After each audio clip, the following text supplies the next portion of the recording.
What's up everyone, 124san's here with a quick draft of Aetherdrift. Aetherdrift returned today for a quick draft, and I didn't upload any video recently because I'm pretty bored with Edge of Eternities. After Final Fantasy, Edge of Eternities isn't that great of a format. Even though I'm winning a lot in local game store, it's just outside of the formats being balanced, it's so easy to flood, and just don't feel like a 2025 set at all. And I don't like Aetherdrift either, but I think Aetherdrift is at least better than Edge of Eternities, especially when there is the draftable land slot, because you can actually draft dual lands here. In Edge of Eternities, you cannot draft dual lands, so there are only 13 draftable cards each pack. And yeah, and color fixing is so hard there. And that's too much talking for me, so let's start with this pack on pick one. We have a very good rare in Far Fortune End Boss. 4 mana 4/5, start your engines, and it deals 1 damage wherever you attack, which helps with the engine. And when you have max speed, which means your engine's speed is at 4, if a sorcery control will deal damage, it deals 1 more, which means each of your creatures will do 1 more damage to your opponent's face, to things they control, and this also includes non-combat damage like from the Far Fortune itself. Other than that, Momentum Breaker is a very good removal. Even though this is an edict effect, you can just play it on empty board to make your opponent discard, and the starter engines is a icing on the cake.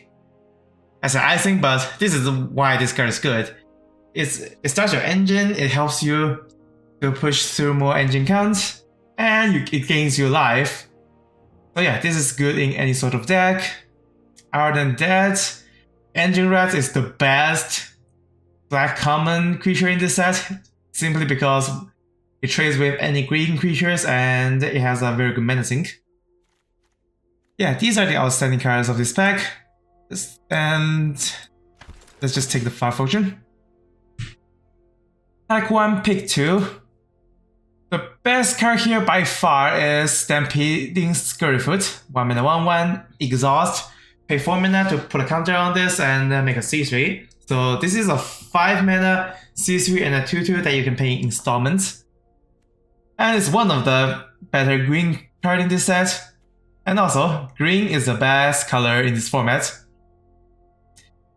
And if I remember correctly, last time in the Aetherdrift quick draft, the bots prioritize green cards a lot. So it's very hard to get good green cards like Stampeding Scurryfoot.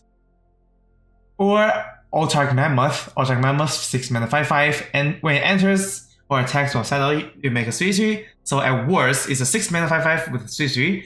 And you can always get more out of this. But if you want to take any own color cards, these are just so mediocre. Reckless Velocitor is worse than most commons. Gas of Blockbuster is the filler. Cheating Gravestalker is the filler. I think I'm gonna take a green card here, and if I were to take a green card, I like Stampeding Scurryfoot more for being a cheaper card. I think they are about equal in power. But when in doubt, pick the cheaper one. Pick 3. Rise End is a decent removal. No good card in black again. But we do have a very good red card. In fact, this is the best red card in commons. Thunderhead Gunner, 5 mana 4/3 reach. Discard a card, draw a card. Actually, as a sorcery, only once each turn. So in late game, if you have this, you are very less likely to flood. And yeah, this is one of the reasons Aetherdrift is better than Edge of Eternities, because there are so few card selection effects in Edge of Eternities, so it's very easy to flood or drought in that format. And then for this pack, I think we're just gonna take on colors Thunderhead Gunner to try to play this Far Fortune. Pick 4. In red is mediocre, and Cost by Coordinator is a very decent signpost, but red-white is just not that good in this set, unfortunately. And vehicles are not good in this set, even though this is the vehicle set. Like the drift is in the names, and there are so many cars and stuff. And for us, the pick is definitely gonna be Wreckage Wicked Folk, 2-mana 1/3 Artifact, which is a relevant card type, and Surveil 2, which is a very good early game card selection. Helps fill the graveyard in black-green, and just overall a good card. Pick 5. We have premium black card in here in another Wreckage Wicked Folk or a Carrying Cruiser. I think Cruiser is just better. 3-mana 3/2, when enters, mill 2 and return a control vehicle. This over, yeah, Burner Rocket is not good. And if we're playing blue, King Buccaneer is a very good card. Enables blue-red discard, and it's a card selection. And it also has the threat of activation of being a 3/4, so you can attack favorably. But yeah, let's take our own color card. Pick 6. This is music to my ears because there is an Engine Rat, the best black creature, over Dynamite Diver. And Starting Column is actually a playable card in this format. It starts with engines, and it's a card advantage / selection in late game, as long as you can get the speed. We can definitely get the speed with cards like Fire Fortune and our Signpost, which is a 2-mana 2/3. Start your engines, deal 1 when it enters. But yeah, for this pack, let's just pick Engine Red. Pick 7. The own color card, Marking Artillerist, is strictly a blue-red card. Outside of blue-red, this is a 3-mana 1/4 and occasionally deal 1 damage when you discard something else. It does help with engines, but that's not good enough to pick this, especially when there is Marshall's Power Cruiser, 3 mana for a 6/5 vehicle with crew 5. When it enters, search for basic and put it in hand. It has an exhaust with Woodburg mana cost, but that's not relevant. You just need this card for being a 3 mana, draw a land from your deck, and it can attack as a 6/5 as long as you has 5 or more power on the board, which is very relevant. And also, you can just sacrifice this to some other effect when you need to. Pick 8. The own color cards are all filler level. Wicked Folk Indomitable is kinda synergistic with what we are doing, but I just don't like this card that much. And I think we can just safely take a Bloodfell Caves here. I think black is open enough in the first 8 picks that we can stay in black. Not sure if we're 100% be in like black-red, but if we're splashing red, we can totally play these two. And Bloodfell Caves also helps with splashing. Pick 9. This pack there wasn't anything for black and red, if I remember correctly.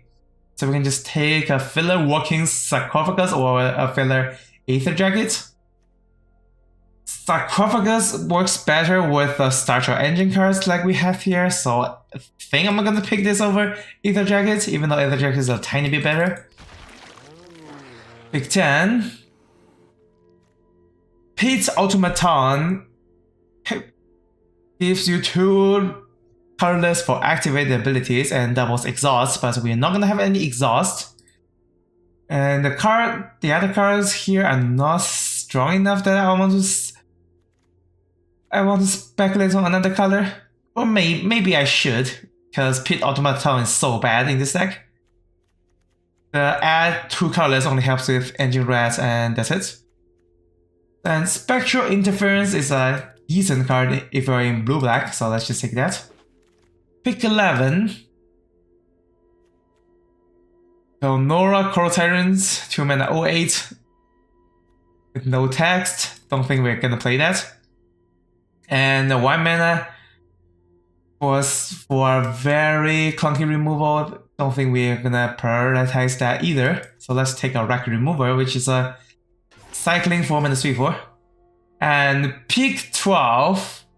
Looks like blue is more open if cards like Scorching Skyrays still exist in this deck. We are not doing the blue-red cycling thing, but we do have cards that can work with this, like Wrecking Remover, and we can just splash for Thunder High Gunner. Splashing is much easier than this set, compared to the Edge of Eternities. And pick 13, just gonna pick the red card, and here we are packed to pick one. For on-color cards, there's a Cold Stroke Gearhulk, 5 mana, 5/4 mana Death Touch. When it enters, return a creature card with mana value 4 or less from a graveyard onto the battlefield. And that also gets mana Death Touch and haste. And exile that creature at the beginning of the end step. If we can sacrifice the creature can go back to graveyard, but that's pretty much it. And I think Green Bubble will be a better pick than Coastal Gearhulk, because a cheap interaction and leaves an artifact on board that helps with any sort of effects that cares about artifacts. But our blue cards are only Skyray and Spectral Interference, and if you're playing black-red, this will be it won't be very amazing, but it will be pretty good. And it can also just return Farfortune End Boss to hit for 1 or 2 after Farfortune is removal, so that's definitely on the menu. Pick 2. We're not playing any land, and there is a pretty good removal in Spin Out. It's basically Murder, but also Murder's Vehicle. Definitely gonna pick this over anything else here. Back to pick 3, we have another Workers Refolk, which is excellent over blue cards. Yeah, these blue cards are all pretty decent, not gonna lie, but we're 100% playing black, so let's take the Workers Refolk first. Back to pick 4. Now there's a reason to play blue. Ranger's Refueler is an excellent card. 2 mana CC. Brutal Vehicle, when you activate Exhaust, draw a card, and you don't need to play any other Exhaust card for this to be good. You can just be basically a 6 mana 4/4 creature that draws a card. And if you play other Exhaust creature, this just becomes much better. Picking this over Glide Golda, which is an okay filler. Pick 5. On color, we have one of the best creature that we can have, Pacto Terror for mana C4. Wherever this creature or another artifact enters, drains opponents for 1. And we already have a lot of artifacts, and we can definitely get more. And the best thing about this card is it triggers itself as well. And it also helps with starter engine cards like Farfortune, so we're definitely gonna play this. Pick 6. Alright. Well, looks like blue is quite open.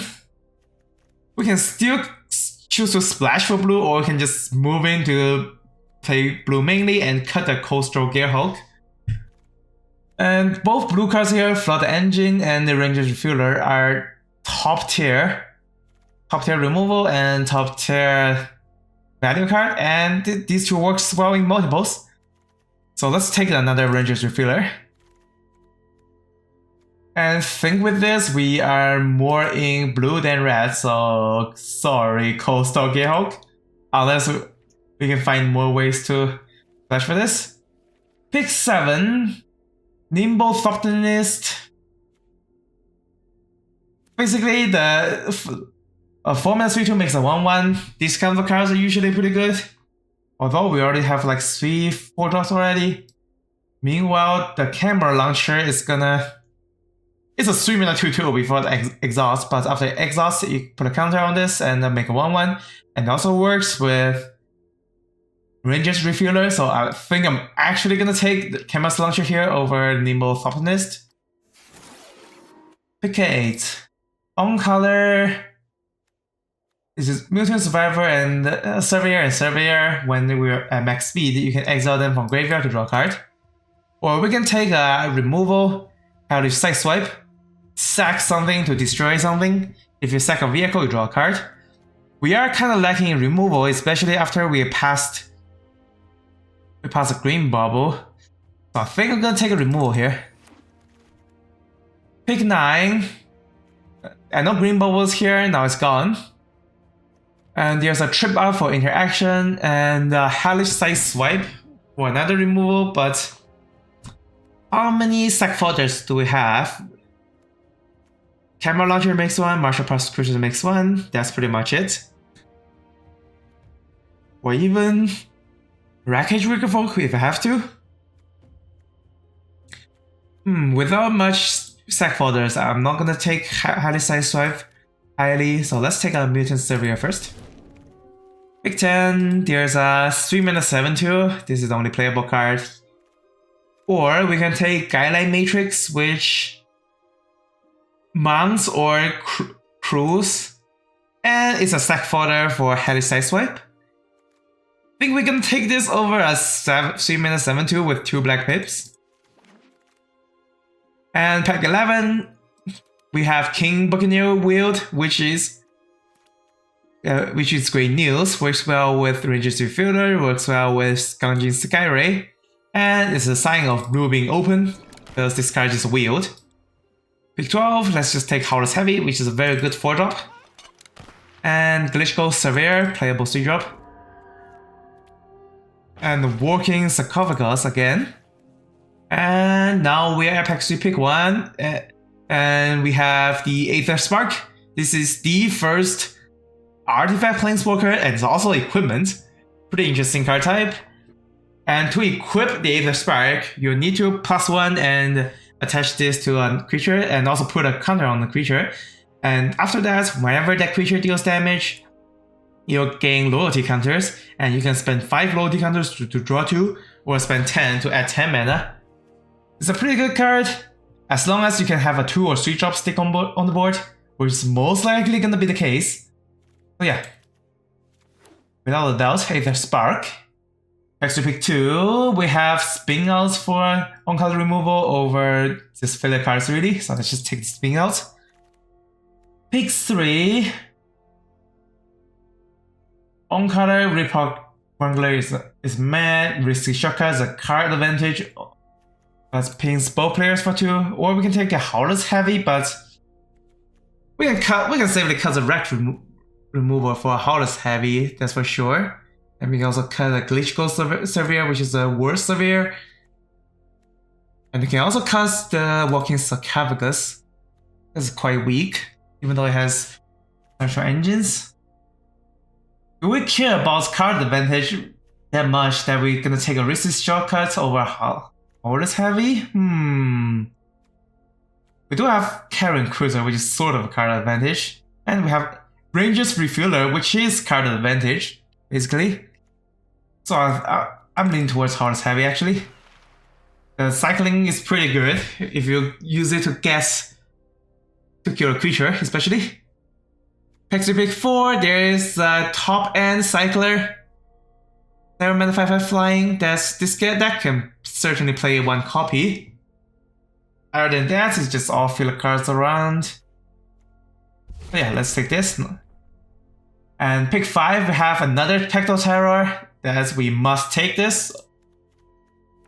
And it works well in multiples. If you have 2 Tactile Terror on the board, each artifact enters the battlefield will drain 2 instead of 1. Pick 6.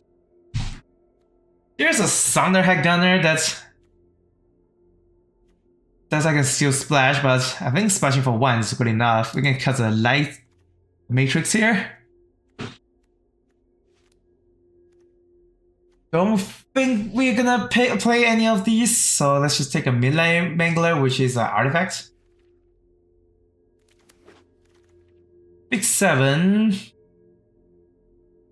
Here in this pack, we got basically the best combat trick ever in Maximum Overdrive. Put a counter and give it Death Touch and Indestructible. The biggest deal is the counter. Without the counter, we have this kind of effect before in Dominaria United and Phyrexia OB1. But the counter just makes this card like 10 times better. Taking this over Bounce Off, which is also a pretty good interaction, but I think Maximum Overdrive is better.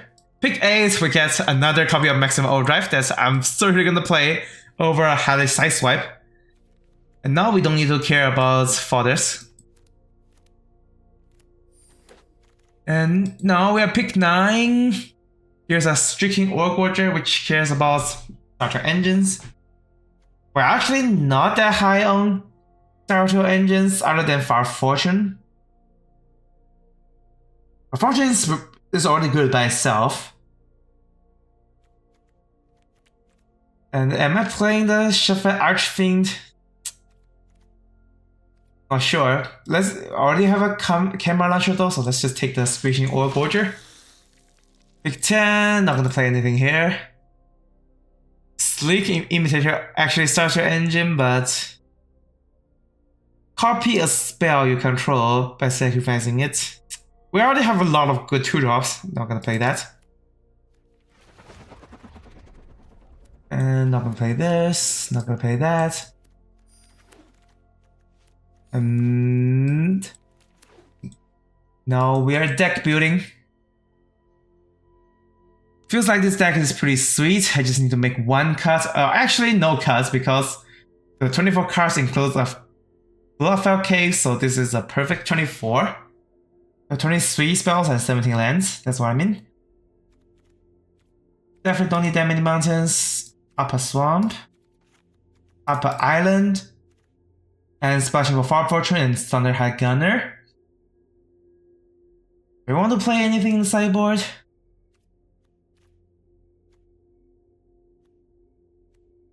I could have taken the camera launcher and play it over Mutant Surveyor to make a Ranger's Refueler better, but on the other hand, Mutant Surveyor makes Far Fortune better, so they're about equal.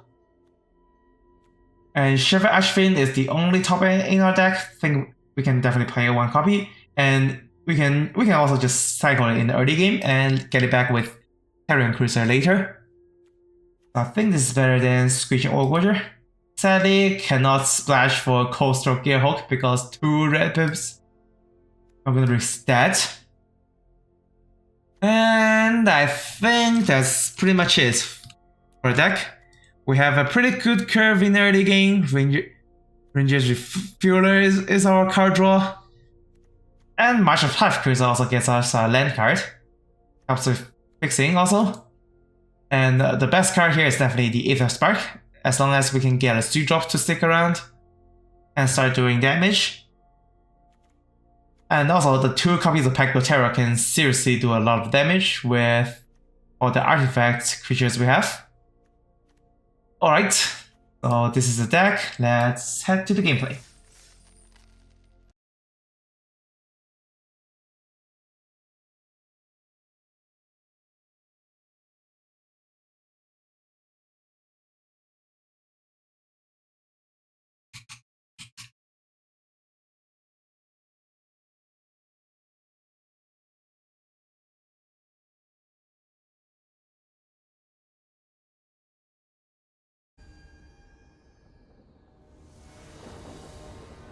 Alright, here's our game 1. We have a Rainbow hand, and a 2-drop and a 3-drop. And the 3-drop guarantees a land if we play the Martial Spark Cruiser, so perfect keep. We don't have any other exhaust ability for Ranger's Refueler, but we don't need any. That's a good part. Play the Refueler first, and if we draw a land, we can safely play the Mutant Surveyor and attack with this. If we don't, they can have a counter spell, and in that case, I want them to counter the Mutant Surveyor here. So let's still play the Mutant Surveyor. They don't have a counter spell. And maybe they have a removal spell for Ranger's Refueler. And turns out they don't. And we get our speed up, which is nice. Their 3-drop is Gastro Raider. Then discarded our Maximum Overdrive, which is kind of sad. We didn't draw a land, but we have Martial's Path Cruiser, which gonna help us here. We have to get a swamp here.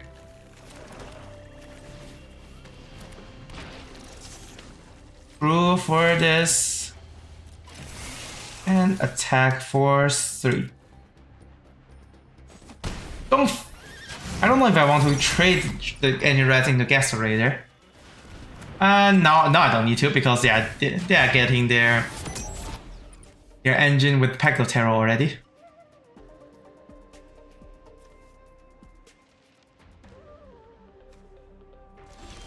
And they leave Gasterator back for blocks, which is fine.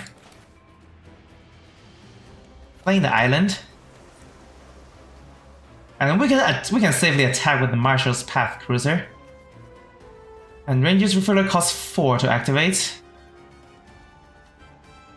But for this turn we can play I think we can play a Camera Launcher and then hold up Cycling Hollows Heavy when we need to. I feel like that's better, and we can also get the exhaust value from Camera Launcher. So for this one, we crew 2 and then crew 5. We chain the crewing. Oh, no, not this.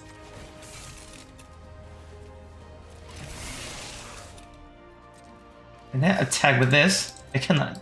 They just can't block. And now we have max speed. We don't have any payoff yet though. Green Bubble! That's gonna kill Camera Launcher, I think. And also Pectotero. Gets it. Gets the damage. Scrap. Scrap deals 3 damage to something. Are they gonna just... Okay, on Mutant Surveyor, but if they do that, that's dealing 3 damage, I can just activate this once. I'm very happy about that. It probably means red. And no attacks. So now we can just activate the Ranger's Refiller and start attacking. This vehicle becomes an artifact creature.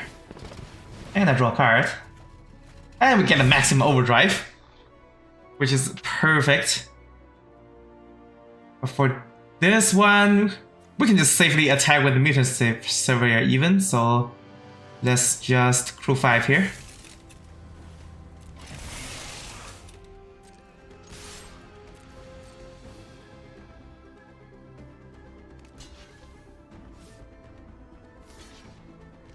And yeah, that's like double trouble. Because the maximum overdrive is just gonna get both of them. And yeah, they don't. That's my top deck, so they don't know I have this. They know I have a Hollows Heavy, and we just win this. We just won the game. Play this out, attack with everything, and that's it. Alright, pretty smooth and sweet victory. Let's head to the game 2.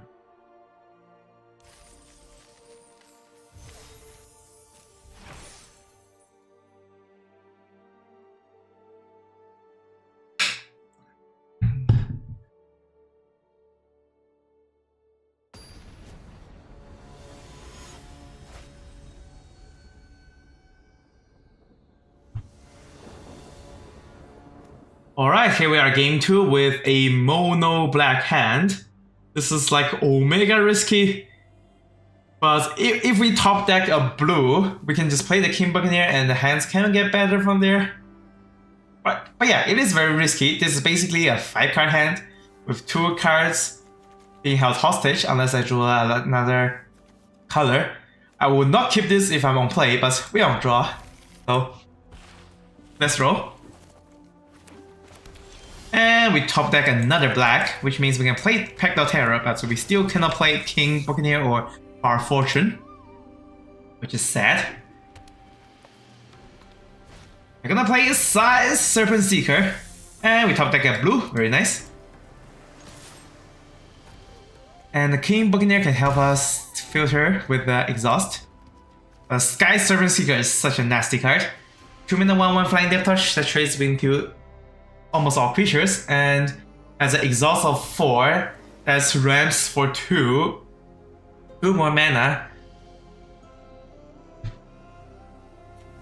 It's a pretty well-rounded card. Against aggro, you just trade, and in late game, against the late game decks, you just exhaust this. Play a Lifecraft Engine. Not a great card by itself. Because most likely you're not gonna have a common type, but they just choose to buff Snake, which is perfectly reasonable. We drew another land. Please stop, we don't need any more lands. But let's play the Buccaneer first and attack. Most likely on turn 4, they're just gonna exhaust this, and in that case, King Buccaneer is not a good attack anymore. Rangers Refueler, ooh! Now they have the option to exhaust Sky Serpent Seeker and draw the card.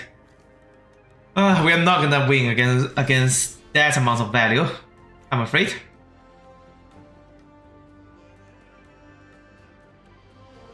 We have the Aether Spark, and we don't have a good attack against the Rangers Wait, they can Rangers Refueler and the Lifecraft Engine chain together, so King Buccaneer is not a good attack regardless. I can still attack with Engine Rat, but after that I'm just gonna hold off and play the Pacto Terror first. And maybe Pacto Terror will eat their counterspell, which is likely to happen.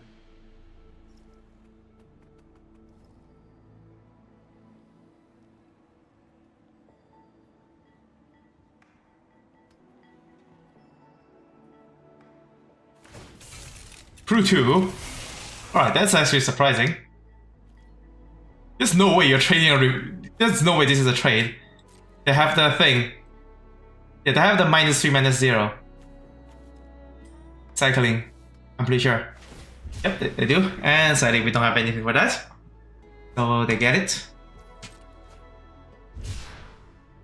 Unless I try to dig for maximum overdrive doesn't even save this. In that case, we can just play the Pacto Terror and pass. I don't think we can win this game anymore, simply because of the sheer value from Sky Serpent Seeker and Rangers Refueler together.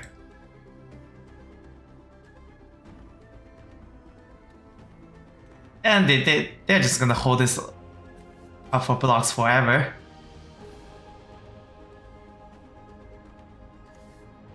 Oh wait, Lifecraft Engine also buffs vehicle, so that's why it's a 4/4. Yeah, this card is very good in the current situation.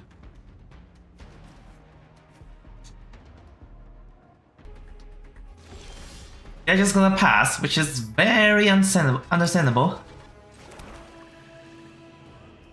For this one, we can play, if we play either Spark and then attack with Pacto Terror, it's a 1-for-1 trade for anything they have. And then we're gonna have a Aether Spark with 9 counters after that if everything works out. But that's assuming everything works out. And there's a chance Aether Spark the creature just easily removal, and if Spark is just left stranding there, I'm gonna take a risk. Or we run into a counterspell and I'll be super sad. Actually, if I attack, they can just Rangers Refueler, exhaust, which becomes a 5/5, and then they just eat our creature. So this is actually not good. Not gonna attack. At least we got the Pacto Terror. King. Just gonna attach and pass for this turn.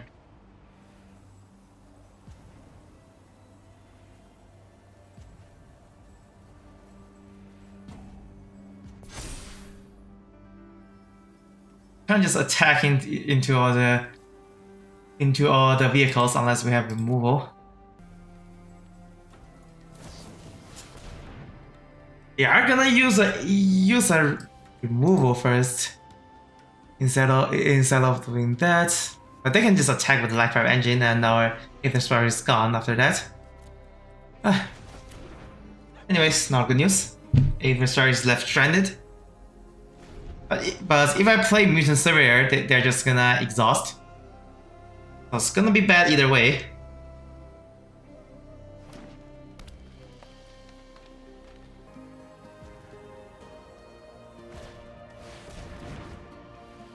Oh wow, after a long time waiting, they're just gonna trade the Helm and give us the Life Trap engine.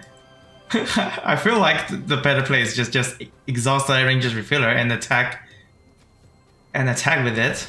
But if that's their play, sure. They are gonna get the Aether Spark card draw steady. As long as their Snake sticks.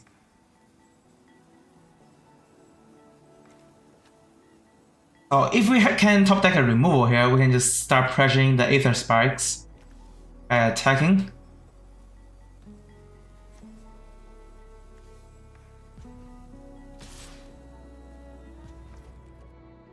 Sure. Attack for 2, gets 2 counters. Or we can just completely disregard this Aether Spark and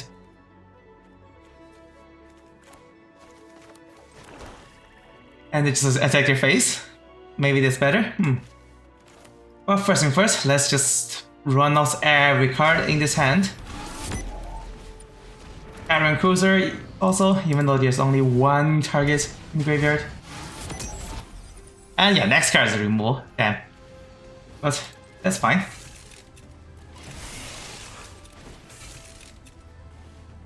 Let's just attack their face. And that will be how we win.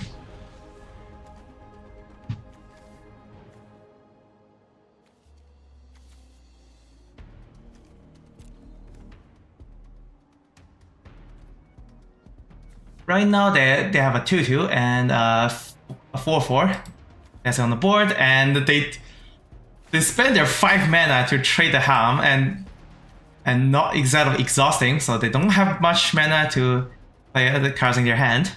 I'm actually very happy they did the trade the Helm instead of just get rid of the Aether Spark once and for all. And they also could have exhausted the Serpent ramp. But the yeah, bounce to the owner's hand, so now they get back their life for engine, sadly. But the but after that they can replay this, make the Serpents a 3/3, and that's it, I think. We can play the Engine Rat and attack and crew the Carrion Cruiser and attack all. That will be the play from this side. Or if they want more blockers, they can just activate Ranger's Refiller, make this a 4/4, which actually blocks Pegasus Terror and the Carrion Cruiser. And that's what they did, right?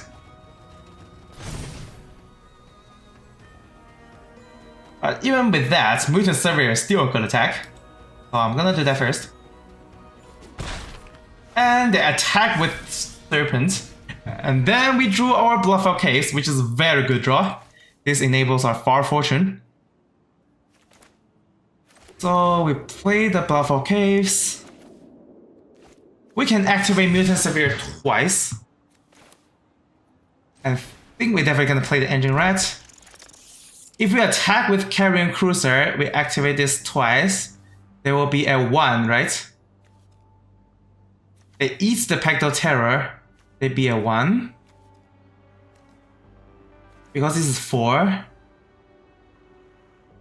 This 4, that's 3, they get 1, and if they have no way to gain life, Far Fortune just ends them. Or a safer play will be a Mutant Surveyor attacking for 4. That's a safer play. I think I should go for a riskier play. And also Engine Rat just wins the game by itself if we go for the risky play.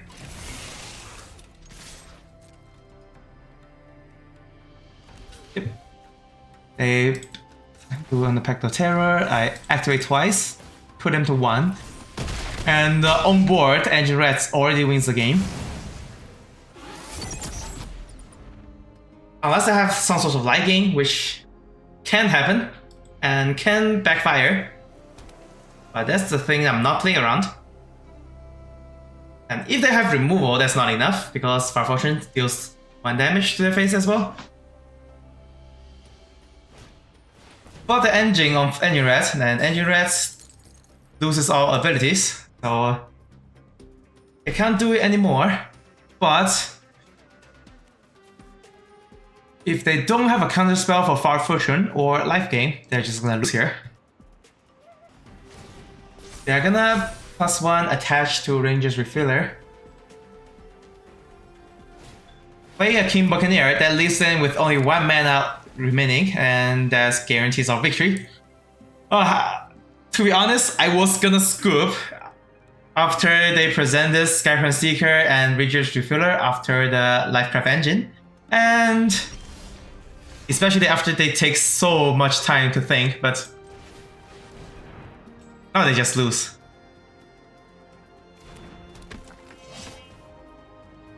Oh, it's not enter the battlefield, I still need to attack. So let's actually not lose to a bounce off. Oh, it's not enter the battlefield. I read the card wrong, but doesn't matter. It deals damage before they get to untap. Ooh. Yeah, to be honest, I was gonna scoop, but the Trade the Harm wins us this game, basically. If I were them, I would exhaust the Serpent, so we have more mana to work with. And also exhaust the Ranger's Refiller to make this a creature. But yeah, now we are at game 3, and actually for game 2, if they have bounce off, they were gonna win. Not they were gonna win. It's not, they are not gonna lose that turn, because they can just bounce the Fire Fortune, and I couldn't deal one damage after that. Alright, going first. 4 lands, 3 spells, can cast Special Interference, but that's really much it. I think I'm still gonna keep this one. Any creatures on 2 or 3 will be a good draw. And without those, this is like borderline playable with Special Interference on 2, and I think I'm just gonna cycle this. Yeah, I'm definitely cycling this. So let's see what they play on 2 first. Maybe it's something I have to counter. And I think I have to counter that. There's a 2 mana, he's for 3 every turn. On fan. And now we have our own Ranger's Refiller that we can just exhaust on 4. We'll just play that and pass. This is a 6 mana 4/4. Now you can pay mana in installments, which is very reminiscent of the Wolf from Kaldheim. The Wolf is a 4 mana 3/3, draw 1, but you can also pay it in installments. But before their Aether Jackets blow this up, let's just get our card and attack. They're most likely gonna blow this up. This is a very, very big threat actually.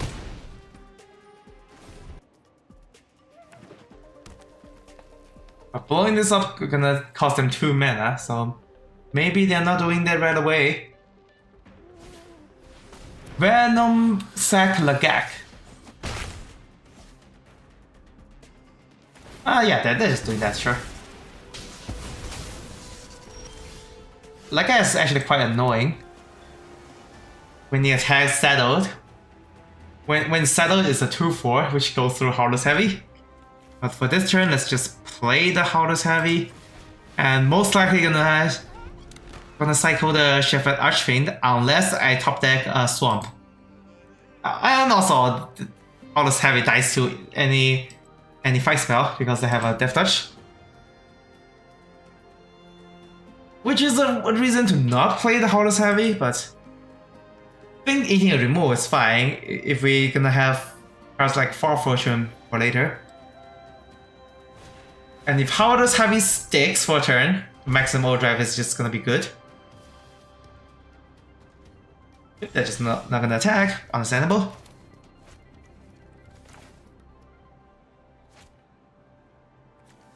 If I play the Wicked Folk, I cannot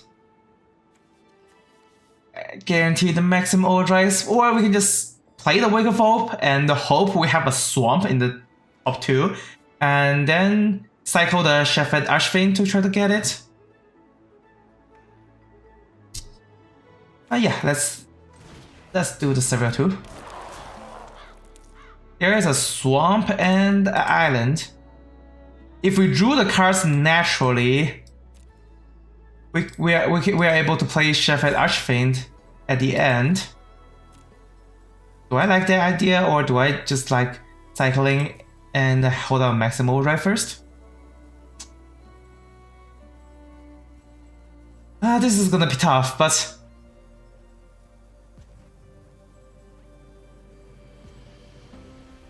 let's actually play the long game. Screw that.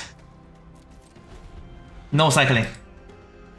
I don't know if I'm gonna regret this, but we're playing against green black, so maybe it's a better idea to get a hold of all the values that we can have.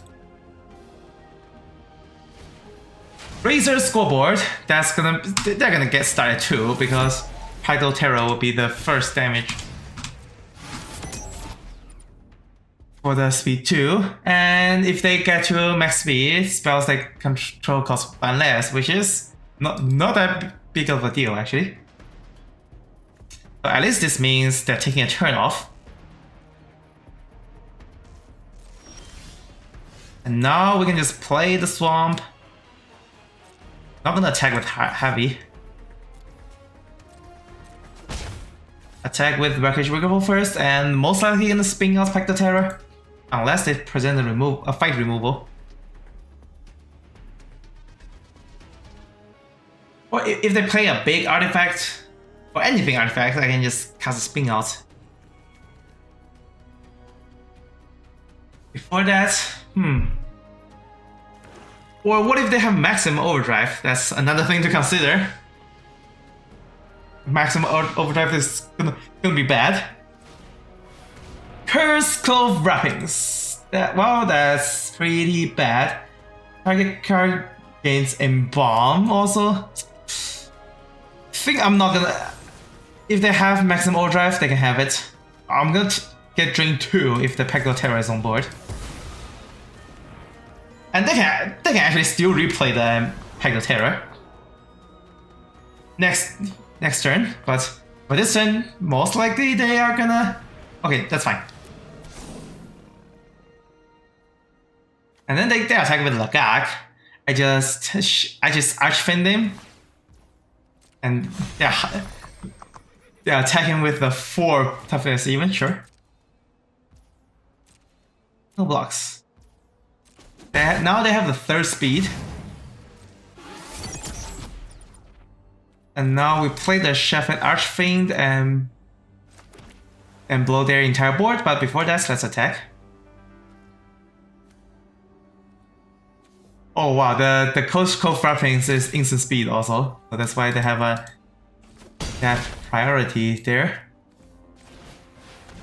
And now their boards are gone.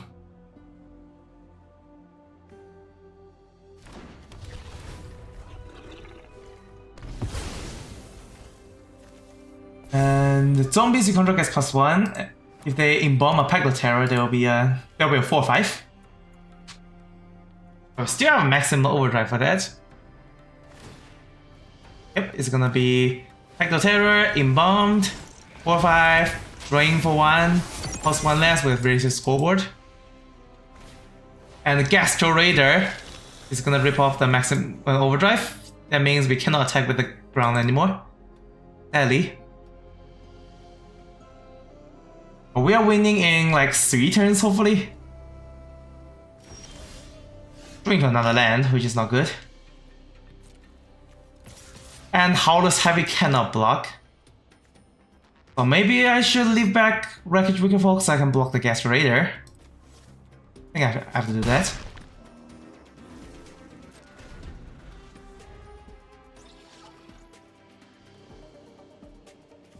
Because otherwise I just die in like 2 turns. If they get cling attacks.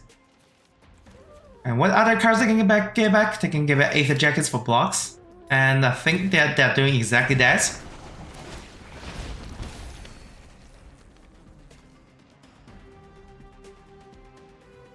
And we cannot block the Pecto Terror. We attack with it, which is gonna suck. Dredgers inside, so it's gonna give them life. They probably should play Dredgers inside first. And they get back an actual creature in Ooze Patrol. And they can play Ooze Patrol because they have raised a scoreboard, but they play the Green Bubble first. Still gonna double block here.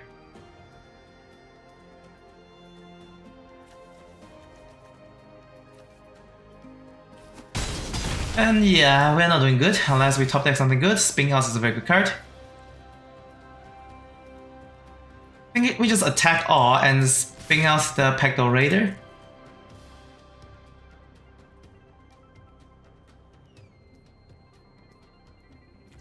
Yeah, not gonna chump block, that's fine.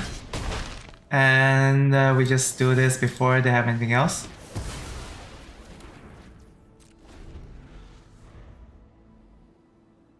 Or maybe I should wait for them to attack. No, okay. Now everything just doesn't matter after this Magnetic Ketrodon. 6/6 reach, gain 4 life when it enters, also have cycling. Green has so many good commons and this is only one of them. And alright, is there any way that we can win against this board? And Skyray doesn't do it. And yeah, I think that's pretty much it. We're not dead on board, actually. Because we can still just block. Yeah, we can just block, but we're gonna chump something. Which I don't like. And now we're dead. Pecto Terror is too good. Alright. We basically just lost the game to the Curse Cloth Wrappings, which just basically means every creature they have 2 lives, and there's no way I can win against this kind of value, sadly. Alright, let's head to the game 4. Alright, here's game 4. We have a perfect 2 into 3 into 4. Perfect keeper. We have to play the artifact creatures before Pecto Terror, sadly, but that's pretty good already. Not complaining too much. Alright. Turn 2 Wicked Folk, turn 3 most likely Camera Launcher. I have a Spectral Interference, but we play our artifacts first. We need a 4th land. I think I want to draw 2 cards. Both cards, so it actually doesn't matter what we put on top. But if it... No, not gonna play the Path Critical on 3, but if they play something that I really need to answer right away, Spin Outs will be good. So let's actually do this. And turn 4 is gonna be... it's gonna be the... vehicles, get the red.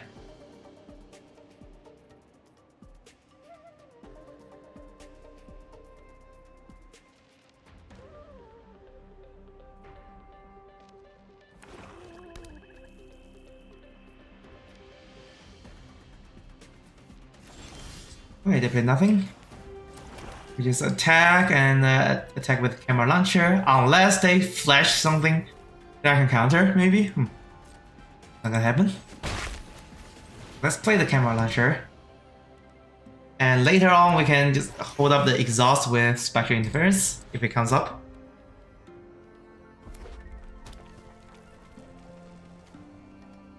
Yeah, Black-Red. And play the End the Rider Catalyzer. I think I'm gonna lean towards blocks, using the 1/3 to block 3/1 when they have the engine started. So we chill for this turn. Gonna get a red, because red is hard to get. And we don't need any double blue here.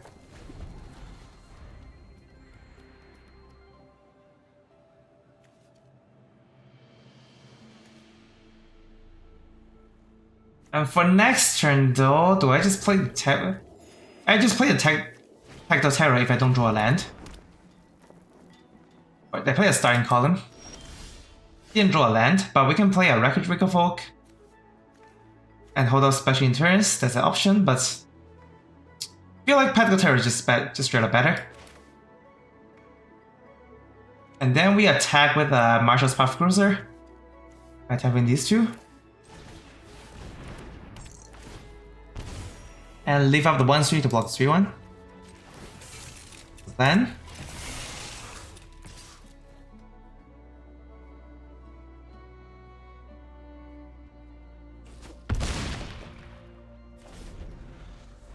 and yeah, this is why Marshal's Path Cruiser is good. It not only draws you the land, it's also a threat when you have enough power to crew. They play the land and pass.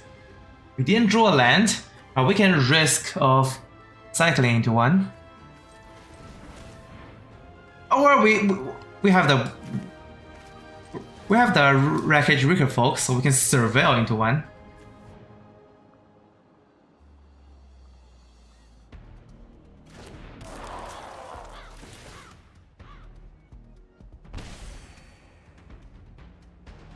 Alright, we are gonna draw into lands. I leave the tap lands on top, so that I can just cycling and play the tap land. The crew 5 here, doing this, and I think I'm just gonna attack with the Wreckage Wicker-Folk as well.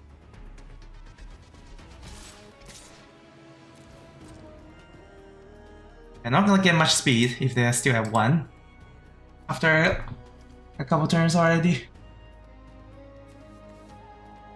If they have any removal for the Marshal Path Cruiser, that's good, because that means they're spending a removal on this instead of on Practical Terror.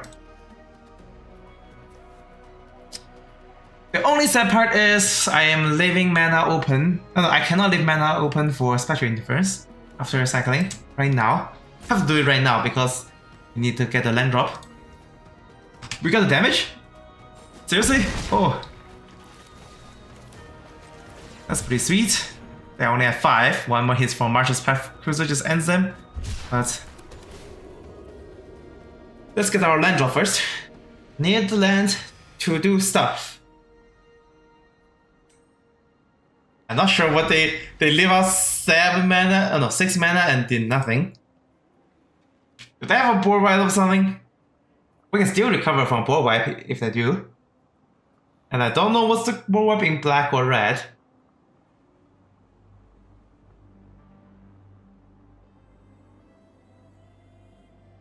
And yeah, next turn I can choose to play the Karen Cruiser, or I can Hammer Launcher, exhaust it, and get basically 2 more power on the board for crew.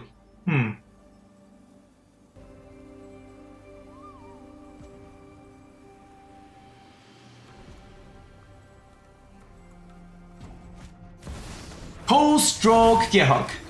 When it enters, there is no target. Okay. But that just did nothing, and we just win on the spot. We get rid of the blocker, we exhaust the Camera Launcher, and it should be lethal, I think.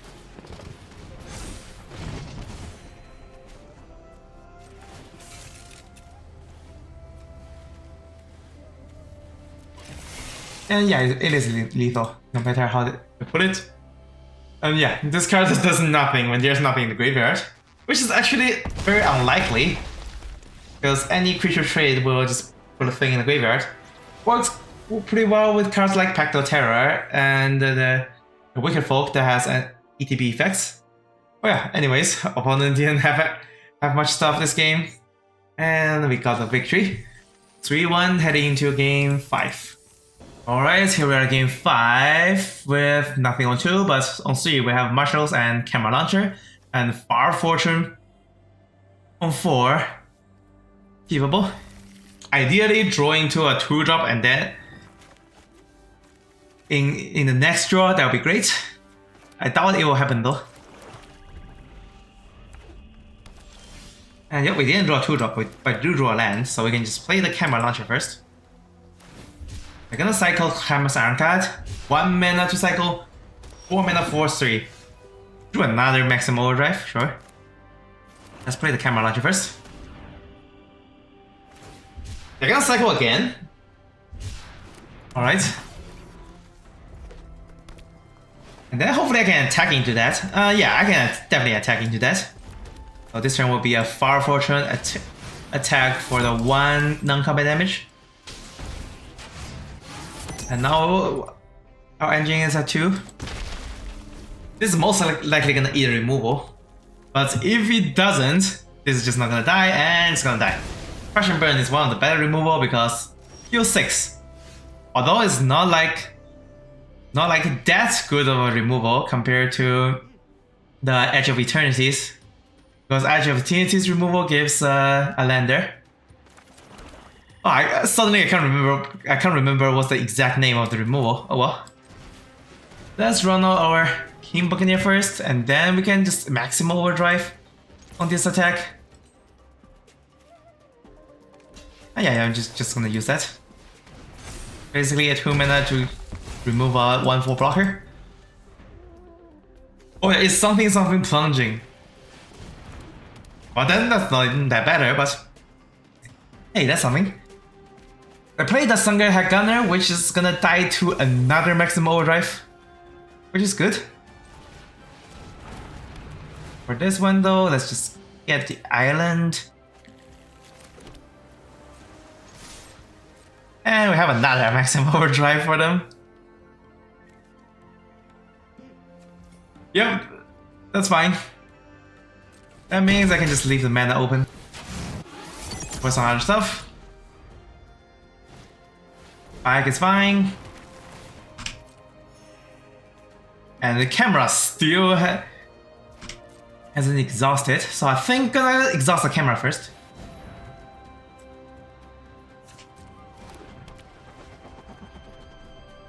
Wait, if they attack, I can still use Maximum Overdrive on blocks.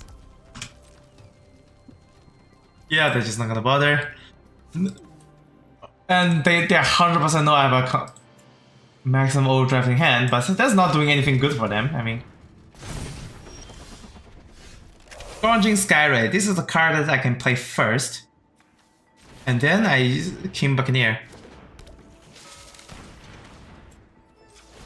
We'll draw and discard. That helps grow this. Oh damn, now I don't have Maximum Overdrive anymore.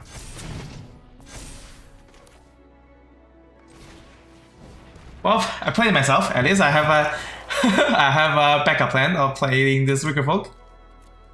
Ooh well. That was ugly.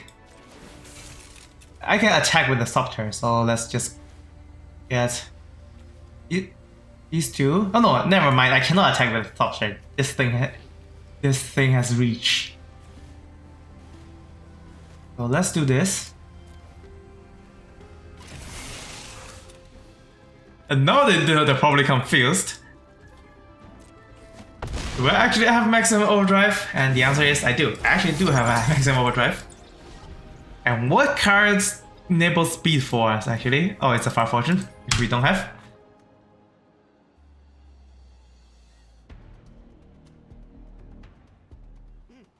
And now they have the 2 mana, sack this to blow something. They use it to blow the Marshal's Path Cruiser. Pretty expected. Cycling for 3 main phase. Play Gilded Coda. And no, okay, we're still doing good against this board. We just attack all and Maximum Overdrive, whatever they blocked.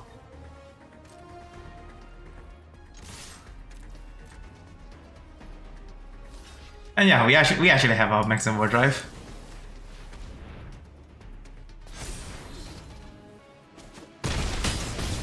And no, we should just win this. Unless there's like red board wipe, which I don't think it existed. I mean, even against a board wipe, we have a Thunderhack Thunder that guarantees us to hit gas.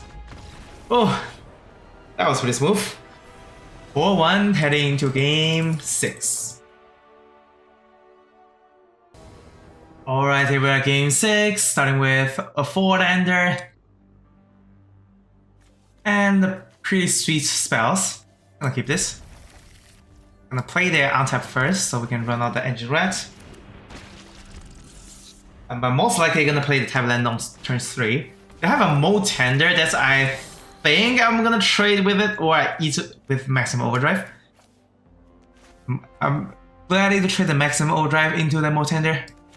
Mo Tender is a pretty annoying card.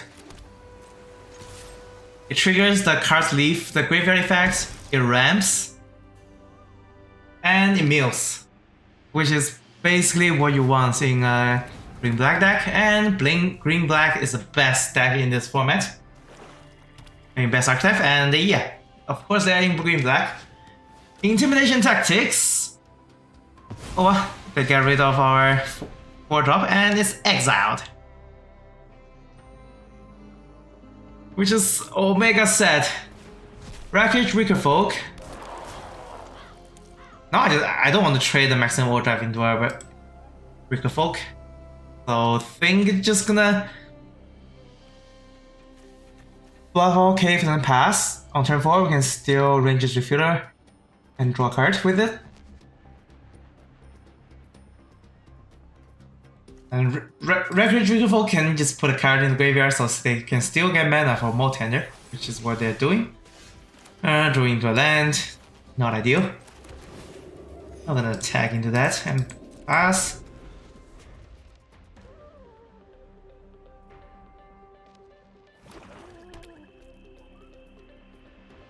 Yeah, Intimidation Tactics is a pretty decent card. It has the floor of being a cycling 3 if you draw it late. And if you're drawing in the early game, you just rip the best artifact or creature out of their hand. And in this case, it's Pact of Terror. Very strong card that I was gonna play on turn 4. They're attacking in the air, no blocks on me.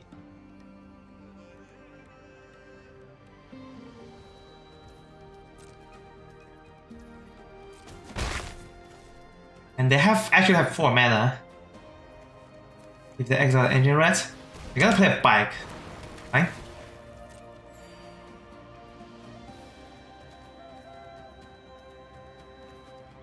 And they don't have anything they can crew bike, so I can just activate Ranger's Refueler and attack. That's what I'm gonna do. And also a Maximum Overdrive being known is not good news. Momentum Breaker! Ugh. Yeah, Maximum Overdrive doesn't save it, because I have to sacrifice something. So let's just sacrifice the Engine Rat here.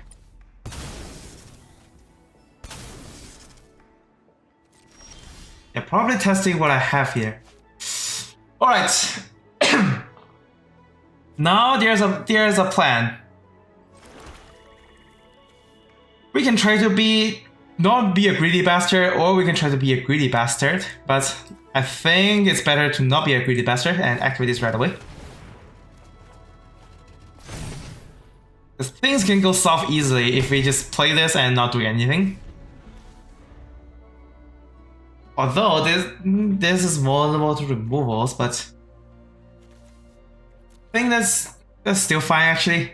And next turn I can Ranger Refueler into Karen Cruiser and get back the other Refueler if the Refueler dies. And if the Refueler didn't die, I just hold up the Maximum Overdrive for the rest of the game. Right, they play the land, so they have 5 mana available. Yeah, a lot of nasty 5 mana cards. Crew 2, attack. Oh wow. Oh, and then they can use a fight spell also. They did get speed, and then they can use fight spell to kill the Ranger's Refueler, which they are not gonna do. Alright. I'm not sure what their game is at the moment, but I'm not complaining too much. So for this turn, let's just Ranger's Refueler. And then we still have Maximum Overdrive. Attack with this one. And now one removal spell doesn't get rid of the Ranger's Refueler anymore. If they get max speed, they can stack this to gain life. They don't even need max speed for that, I mean. But yeah, they can sack that for life. And they are gonna race with us. Because they can hit for 6. They're gonna hit for 6. And we go to 10, and we hit them. They go to 5, but they actually have 4 more life there.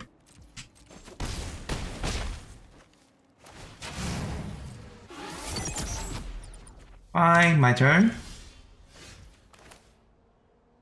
I think we're just gonna do this.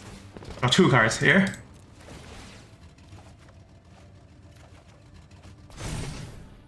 And now the question is, am I gonna die to some random stuff they have if I attack with all? Attack with all, they go to 5. They are gonna have a momentum breaker for life. I can use the Wreckage Wicker Folk to block something, but they can just boop. These two, this 2 for bike.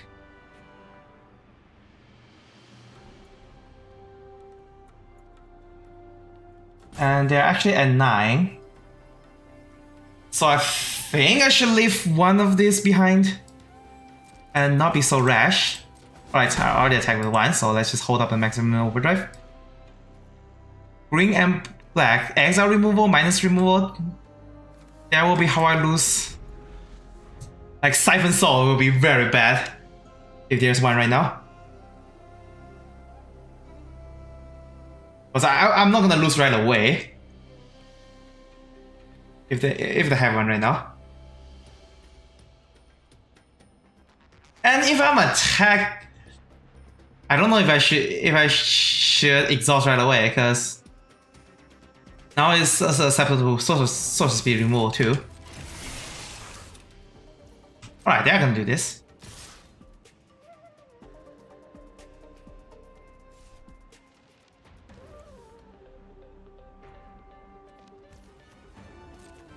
I'm gonna block first, and let's see if they're gonna do anything. They're not gonna do anything right now.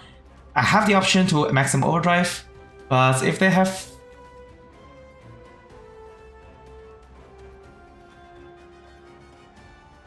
I think, to be honest, I would just let this through. I think I should. Yeah, let's just let this through. Not sure what they have. Now they're at max speed. They don't have too many of a payoff, actually. And they do have 5 mana because they can just exile the bike for mana. Back on track. Wow, that... Oh! Okay, I realize what happens. they cast back on track, targeting the card they are gonna reanimate, but that's the only card in their graveyard, so they have to exile it. So now it loses the target, and then they surrender out of shame. Alright, feels like opponents are misplaying a little bit too much for this run. I'm not complaining though, that means I'm winning more. Alright, we are 5-1 heading into game 7. Alright, going first, 2 landers, need to draw 2 lands for this hand function, which is a very tall order, especially going first, Morgan. Second hand, I think we can just keep this one. If we drew a land, we can just marshals into Far Fortune. I'm gonna keep this. Shepherd Archfiend makes Scorching Skyray better, but is that a reason to tuck a very good card like Pact of Terror? Nah, still gonna tuck Shepherd Archfiend. And hopefully we don't need to cycle. Getting punished a little bit because Ashram could cycle, and cycle could hit the land drop sooner. And if we get Green Bubble here, that'll be worse. That's not Green Bubble, but they can attack us for 2. Drew into a land at least, but it's a tap land. So yeah, the cycler will work out so much better here. And if we top that land here, that'd be great. It's not a land, so we have to Marshal's Pack Cruiser for land, sadly. Not looking so great. But at least they're not attacking for too much of a damage.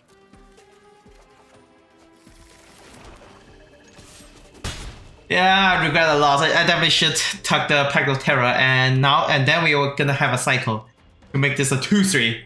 This Scourging Scary is much better as a 2-3 than 1-2. Alright, they play the 2-3. Their engines are 2. We drew a land. Definitely what we need right now.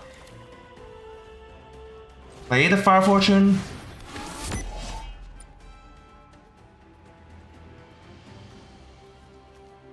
Do I attack with Marshals and leave everything behind?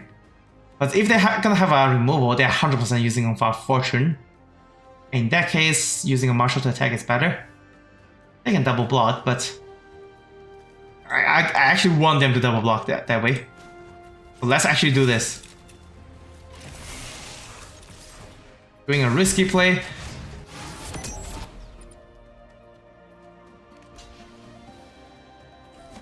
Chump block. Alright, that's fine too. And next turn, I think I'm gonna...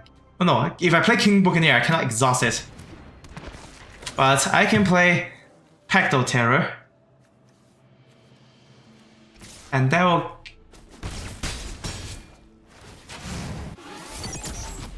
That will make our life total healthier. Or we can play a Thunderhead Gunner. That discard and draw and make Scourging Scary bigger. That's a better plan here.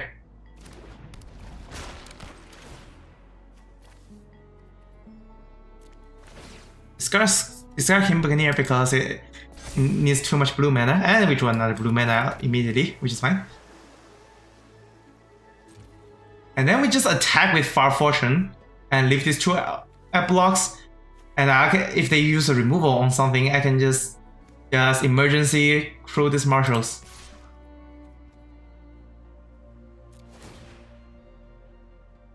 And I can just block Thunderhead Gunner on the Mutant Surveyor. I have a defensive maximum overdrive.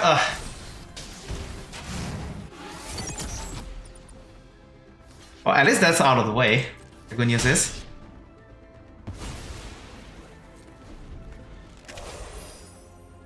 I should have played around that on second thought, because they're in black, and black most likely gonna have maximum overdrive.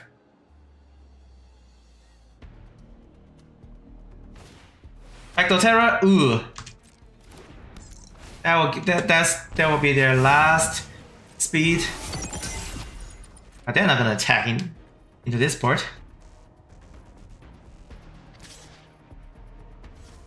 They can attack with Engine Rats. But if they attack with Engine Rat, I'm actually gonna trade with the Marshal's Pack Cruiser, not gonna lie. For this one, let's just play the Pact of Terror, because we can crew everything perfectly. And we have such a good hand, so we don't need to do the draw discard. I feel like leaving this on blocks is better, or if I attack with this. On a cruise for 1, it's kind of way too dangerous, so let's actually not attack here. Also, ideally, you need to leave the Pact of Terror alive. Hour of Victory makes a 2-2, and then they have max speed, so they can just sacrifice this to get any card they need. Maximum Overdrive, that's a very good draw. If they just search for removal with Hour of Victory, we just Maximum Overdrive and protect that. But this turn we just boom boom, Pact of Terror. Not gonna draw and discard. Discard and draw. If it's draw and discard, I'll definitely do it, but it's not that in that order. And attack in the air. No, and we are pretty safe. They need to spend 2 mana to search for something. Maybe they just search for a land, because they only have 4 lands.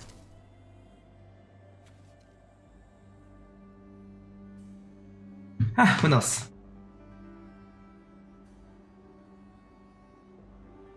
And actually, Sounder High Gunner has a priority now because it works with Scarlet Skyray. And the tutor for something that I don't know of.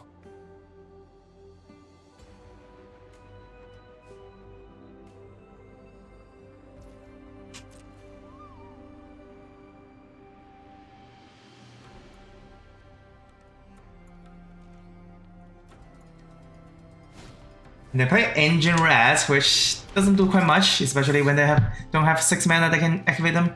And I'm not gonna attack with my ground creatures ever. It was my turn, draw a land, which is what we're gonna discard right away.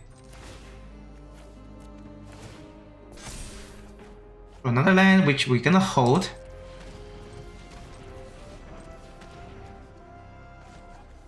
Exhaust. Those are a card. And with 2 lands in hand, we can start playing 1. And not just gonna attack with the flyer and protect the flyer at all costs. That's basically how we win this game. It have the Siphon Soul. The Maximum Overdrive is useless, but that's a weaker removal.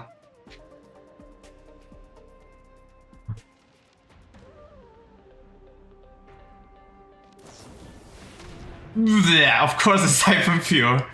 Yeah, we cannot protect that. So see you later, alligator.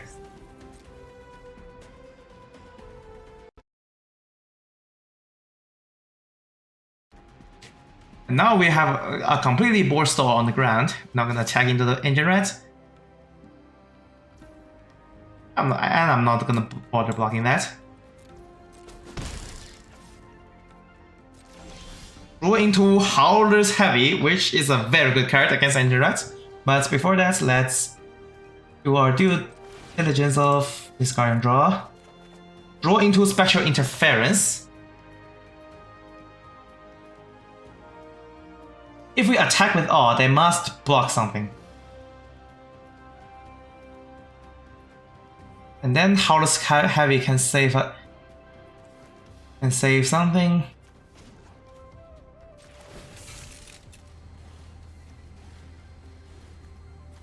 This charge is not good attackers. I can do this, and I already crew, so I need to attack with this for this turn. That's for sure.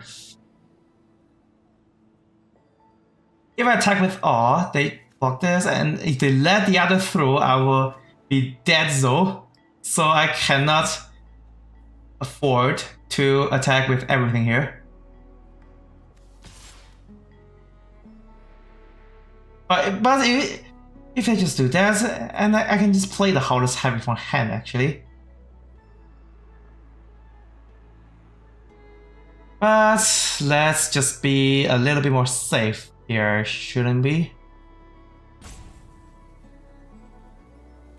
That's 4-4, 4-5 though. Let's just take with 4-4, I think. Yeah, just this. And then we Howler's Heavy the Engine Red. And Maximum Overdrive that if they block that. They didn't, so let's just cycling. And then we get a Shepherd's Archfiend, which is can get rid of almost everything on there. Not everything, but a lot of things on their board, which is nice.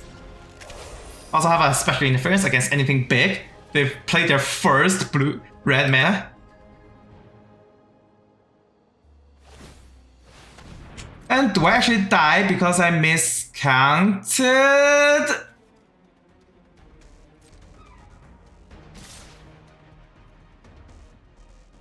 Three. Ah, yeah, I did miscount it. Oh well. This is a very frustrating defeat. I miscounted. I should have played out the creature. Ugh.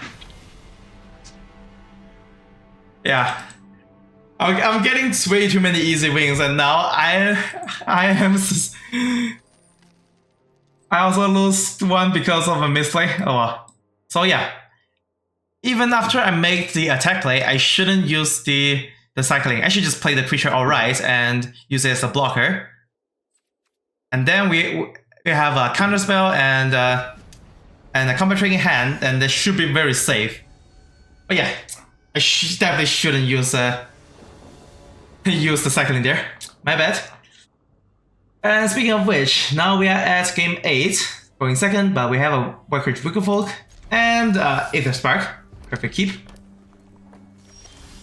I have something on 1, but I didn't play. It's most likely gonna be a cycle.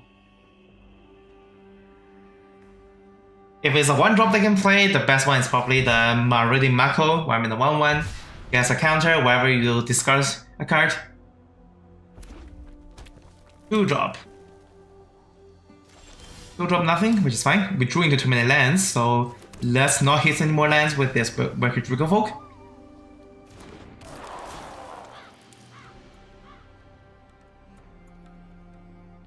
And the answer is we are hitting one more land, so let's get rid of that land. And then we can play this Ranger's Refueler on 3. And think Pacto Terror on 4. Thundering Brew Wagon in a red, mono red hand. Maybe red is a splash, but okay. If they play 3 mountains after this, I'm not sure what the idea is. Do they have any way to reanimate in just red, or they are red, black, splash, green, and they have reanimate spells in black? Oh well. Let's play this Refueler and attack with the Aetherdrift Folk. Next turn I think it's gonna be Pacto Terror and then Aether Spark. Kick off celebrations. Alright, they're gonna be at speed 2. And if they are max speed, you can sacrifice this to give creatures vehicle you control haste. They discarded, stall out. They hit their blue. What the heck? So what's this? Oh, okay. No, they're actually playing red blue, and they play this because they have the 7 mana that spell that gets back all the vehicles in the graveyard, which is terrifying. Not gonna lie. Running a Pacto Terror against this is a very susceptible to counterspell, so I think I'm gonna play around that by exhausting first. And attack with what we have on the board.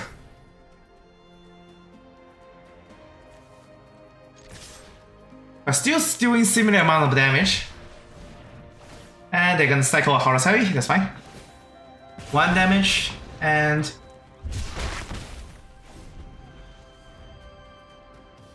maybe I should leave this behind on blocks, but if they get to 7 mana, we just lose to like Clamorous Ironclad and Thundering Brew Wagon. Oh yeah, gonna win before that. Blue Shell? Ugh! That's a very disgusting card.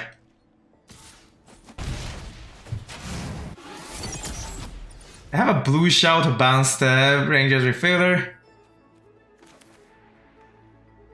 I think we can still just play the Pacto Terror and Engine Rat.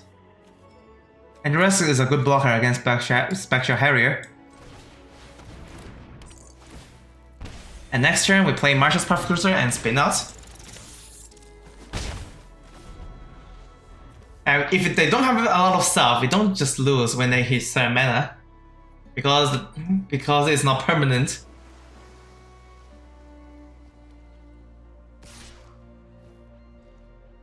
Alright. If they have that means they have the Horus Heavy in hand again. I'm actually gonna take this one.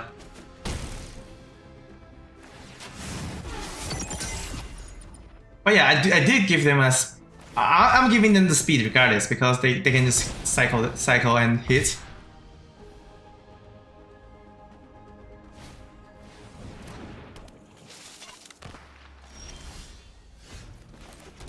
We drew our land naturally. I just played that without thinking. Oh well. Now we steal Marshal's Pathfinder Cruiser, and then we have a spin out afterwards. I feel like that's a better play.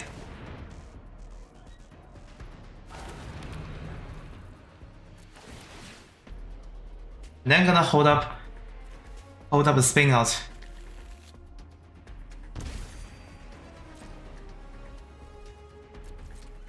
And leave everything on blocks now. Getting pretty dangerous.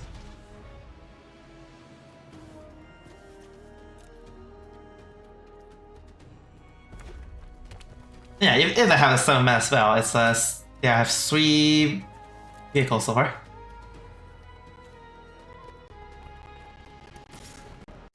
If they just attack with Special Harry, I'm gonna Engine Res and then spin out after they use the thing. Or I can just through the Marshal's Path Cruiser. And if they use the minus, I can use Maximum Overdrive instead. I like the idea more, actually.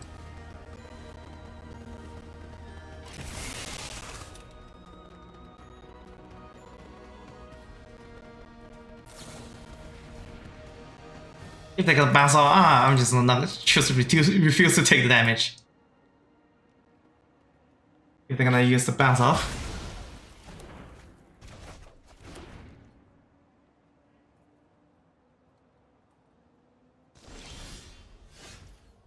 And then we can play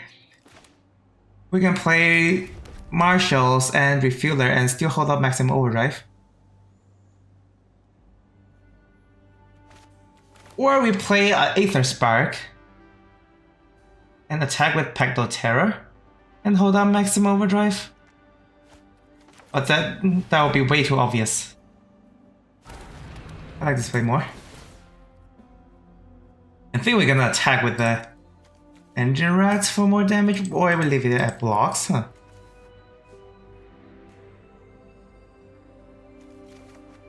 Rangers Refueler is got crew 2.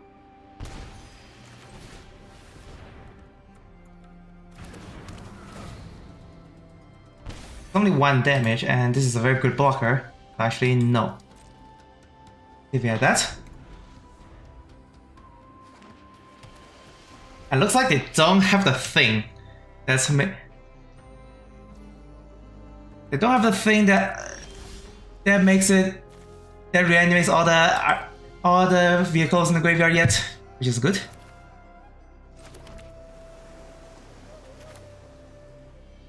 I think for this round I'm gonna Aether Spark and attack with Pecto Terror.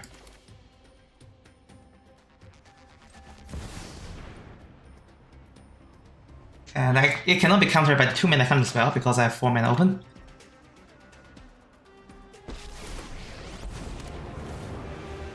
Also drains for 1. Because Pecto Terror is amazing.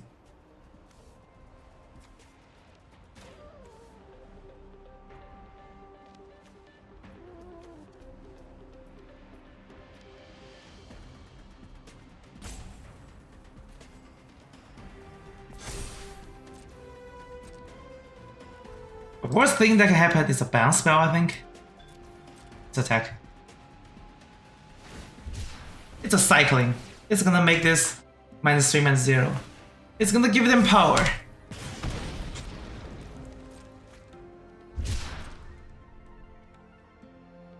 Why Maximum Overdrive this? The second question. Second cycling. And if they draw into that thing, do I just die? Third cycling! Okay, just please don't draw into the red spell. And they're gonna double block and kill the Pecto Terror.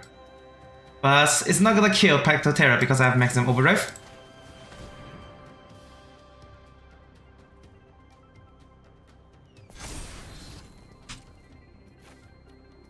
And let's hope they don't have that reanimate spell that reanimates every single thing they have in the graveyard.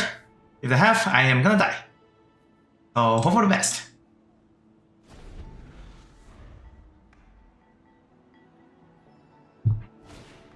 E for Siphon. Okay, they don't have it. If they have it, they will play it right away.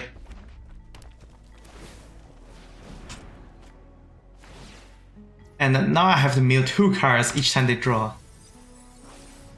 E for Siphon is actually a pretty good card in this format. Even though it looks so slow.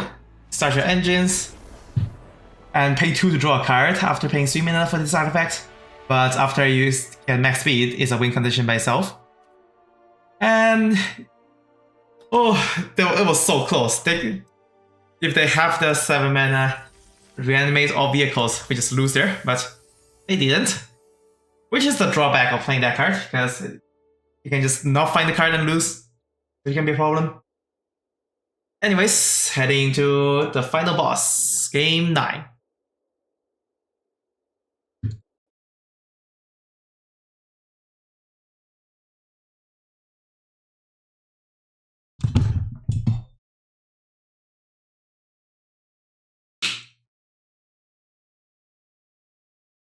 Alright, here is the final game, final boss. We start with no black, but the Marshal's Craft Cruiser can get us the black we need. So this is a perfect keep. Hopefully they're not fast, but they played a Winged Scar Crag, which is a fast color, being red-white. And they played the 2-mana 3-1. Ooh, that's gonna be ugly. And because of that, maybe I think I'm not gonna play the Ranger's Refueler. Or I think I should still play this actually. I was gonna say screw it and use the cycling to prevent damage for a turn. Oh yeah, this is gonna be ugly. When we have nothing and they have a 2-mana 3-1. Especially when they're going first. And at least the Sport Cycle Scouter is not an actual feature. Really fine to see this being played. Spin out. And we don't have any black for spin out, so we have to play the Marshal's Path Cruiser on 3, which is notably not a creature. After that, we can have the Pactile Terror start crewing all these things. And hopefully turn the tables around.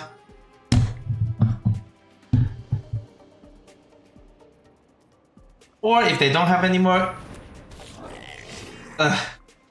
that's one of the better 3 drops, and they hit by better, I mean this is one of the best. Now they are 3, and if they are 4, they just add like bajillion mana.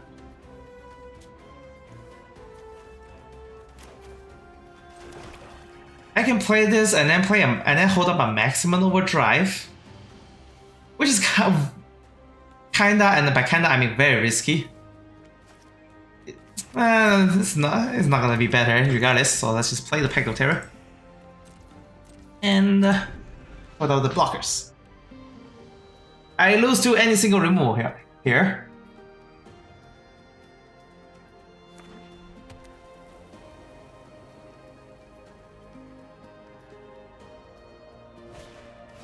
Cloud Spire Sky Cycle. When this vehicle enters, distribute 2 counters. Oh, they're just gonna make an Omega Big House Core Heavy that we can't block for this turn, but it'll be better next turn with the maximum overdrive on blocks. And by better, it's actually not that much better because we are so low on life total right now. And they have like a bajillion mana. If they want it. And then they play another creature. Yeah, this is just very ugly. Unless we top deck all the good artifacts, we're not gonna win this. And most importantly, being first is good. Sacrifice this land, creates a 1/1 pilot. Oh, they just basically enables one more attacker. And do they have a wide enough board say that I just lose on the spot? I think so. So let's just scoop here. I blocked the 2 biggest thing, and the rest is still like a below damage. Oh. Cannot win this when I'm going second, and they have all the best thing in the world, but I can't complain much, because I'm already at 6-3, which is a very good record for this deck. And let's take a look at the deck again. To start things off, we have Engine Rat, and the 5 2-drops, although 2 of the 2-drops doesn't do anything right away, so this is how you lose to aggro. Although aggro is not the strongest in this set, but if you don't have an early game blocker, they are still gonna get you, especially the 2-3-1, which anything can block that, but yeah, I didn't draw the blockers. Steady. And then we have Marshal's Path Cruiser to help with land drops and help with the fixing. We're splashing for Thunderhead Gunner and Farfetch'd End Boss, which are both pretty strong. And the King Buccaneer and the Camera Launcher works pretty well with Ranger's Refiller because they have Exhaust, and Ranger's Refiller draws you a card when you exhaust something. And in 4 mana, we have the 2 copies of Pecto Terror, which is probably the strongest black card in this set. The Drain is so easy to trigger, and it triggers by itself. And also works with the other Starter Engine's payoffs. And also Farfetch'd End Boss, when it works, it can be pretty strong, but it didn't shine. I didn't find him to shine in the games I played. Oh, actually, it does win the second game, which is the exact 1 damage we need to win the game, which is pretty sweet there.